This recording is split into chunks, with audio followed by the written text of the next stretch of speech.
This is breaking news from the Las Vegas Review-Journal, sponsored by Michael Gaughan's South Point Hotel, Casino, and Spa.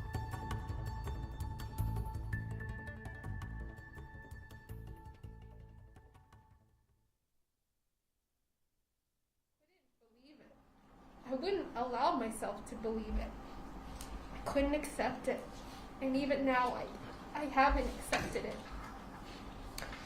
That day, and every day since, I have felt like I'm living in this alternate reality. My worst fear has become this reality.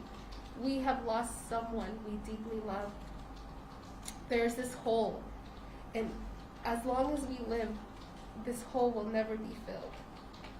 I also feel traumatized that at any moment, any of my family can so easily be taken away.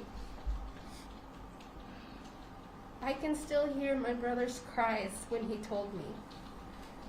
I can still see my mom's face when I had to tell her her oldest child is now no longer here. I can still hear my sister Christina screams, Your Honor, when I had to call her and tell her husband had been killed. I have to live with that for the rest of my life. He visited the crash this morning because even though I wear his ashes around my neck every day, it's the only thing we can do to feel more connected to him. Instead of him picking me up at the airport when I come home to Vegas, I will be going to him. We'll be going to him in the spot where he and four of his friends, four other of his friends' lives were unfairly cut short. Your Honor, Mr. Barson killed my brother. He has robbed us of a lifetime with him. Nothing will ever bring him back. This plea deal doesn't remotely come close to what is considered justice. But it is all we have. I ask you to give him the maximum sentence, because it is all we have. Mr. Barson, you took my big brother, Clea Jared, away from me.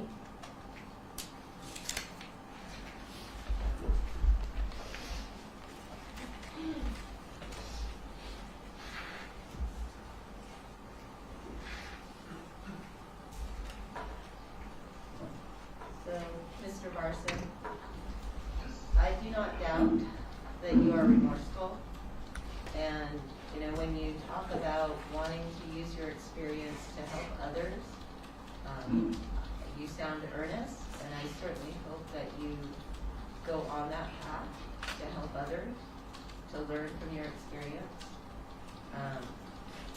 As a treatment court judge that's been doing treatment courts for 4.5 years, I got special training. So I understand the disease of substance use disorder. However, I know also as a treatment court judge that when you go to an inpatient program, that you also learn the coping skills that you need to use when you're triggered, or the people that you're supposed to reach out to. And when you were relapsing, you could have called Crossroads. You could have called them and said, I've relapsed. And they would have said, come in. We'll take you into detox. But instead of addressing your recovery, you made the very poor choice of driving the time thousands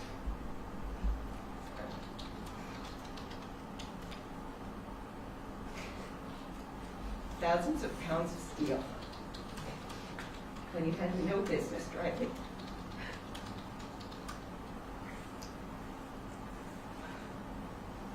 Sorry, this has been a very emotional and difficult sentencing.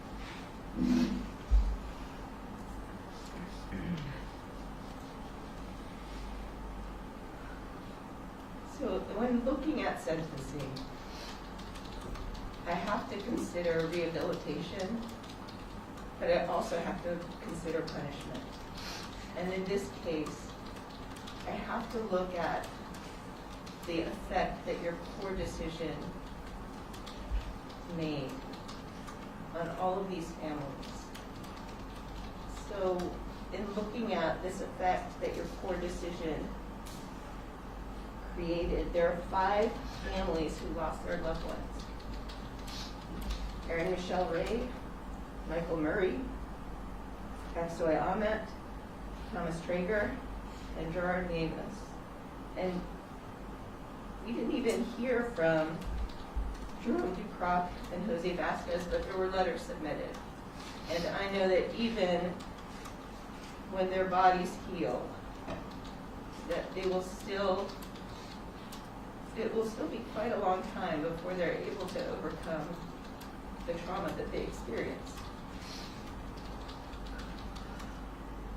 Each of these individuals that you killed by making that poor decision had mothers, fathers, siblings, spouses, children, nieces, nephews, and grandchildren.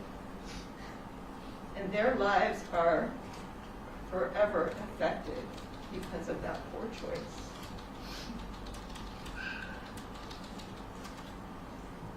And I also know the devastating effects that this has had on the cycling community.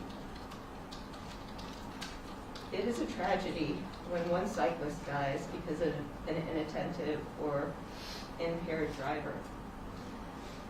But when there are 5 cyclists that die and 2 who are seriously injured, that is a catastrophe. And I know that that poor choice has rippled throughout the cycling community. So it is with this in mind that I pronounce the following sentence. By accordance with the laws of the state of Nevada, I hereby assess an administrative assessment fee of $25, a DNA fee of $150, a DNA administrative assessment fee of $3, and a mandatory fine as to $2,000 as to each count. In addition, as to the restitution, I'm going to order to Donna Traeger the amount of $24,167.79. To Ellen Lease, restitution in the amount of $11,384.98. And as to Christina Gonzalez, restitution in the amount of $23,832.77. As to count 1, I sentence you to a minimum term of 96 months and a maximum term of 240 months. As to count 2, I sentence you to a minimum term of 96 months and a maximum term of 240 months. Count 2 is to be served consecutive to count 1. In addition, pursuant to NRS 48484C.460, I'm going to order that prior to any reinstatement of driving privileges that you shall have an interlock device installed and inspected on any motor vehicle you own or operate at your expense for a period of not less than 12 months or more than 36 months, and that period is to commence after any period of imprisonment, residential confinement in a treatment facility, or on parole or probation, and all other applicable provisions of NRS 484C.340 and NRS 484C.460. I show that there is credit for time served in the amount of 170 days. Correct, Your Honor, and just for the record, that's an aggregate sentence of 16 to 40 years. So that's correct. So the aggregate sentence will be for 192 months to 480 months. Thank you.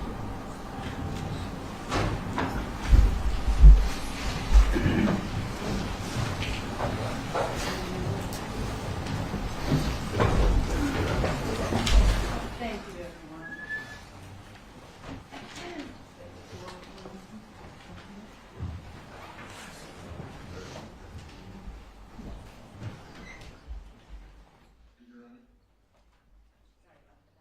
You've been watching breaking news from the Las Vegas Review-Journal. Sponsored by Michael Gaughan's South Point Hotel.